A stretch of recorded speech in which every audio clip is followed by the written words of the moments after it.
Hi friends, Gautam Gambhir ఇప్పుడు team India ప్రధాన coach. Sri Lanka పర్యటనతో భారత జట్టుకు నాయకత్వం వహిస్తున్నాడు.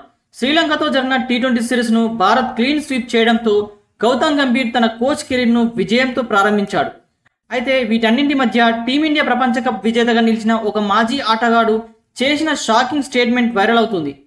అతడు చెప్పిన దాని ప్రకారం గౌతమ్ గంభీర్ టీమిండియాను నిర్వహించగలడు, అయితే ఇక్కడ కోచ్గా ఎక్కువ కాలం కొనసాగించలేడని అభిప్రాయపడుతున్నాడు. గౌతమ్ గంభీర్ కోచింగ్ కెరీర్ను 2007 టీ20 ప్రపంచ కప్ హీరో జోగిందర్ శర్మ అంచనా వేశాడు.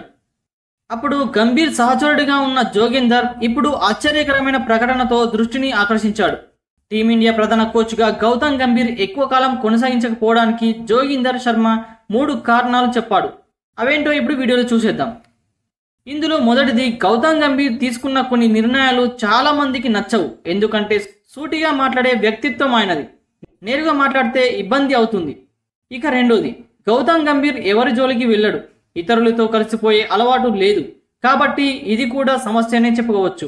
ఇక లాస్ట్ వన్, గౌతమ్ గంభీర్ తన పనిని మాత్రమే నమ్ముతాడు, కానీ అతడు దాని క్రెడిట్ తీసుకునే వ్యక్తిత్వం కాదు, అందుకే ఎక్కువ కాలం కొనసాగడని జోగిందర్ శర్మ తెలిపారు. ఫ్రెండ్స్, ఈ విషయంపై మీ అభిప్రాయం ఏంటో కామెంట్ బాక్స్లో కామెంట్ చేయండి. అలానే వీడియో నచ్చితే లైక్ చేసి సబ్స్క్రైబ్ చేసుకోవడం మర్చిపోకండి. Thank you friends.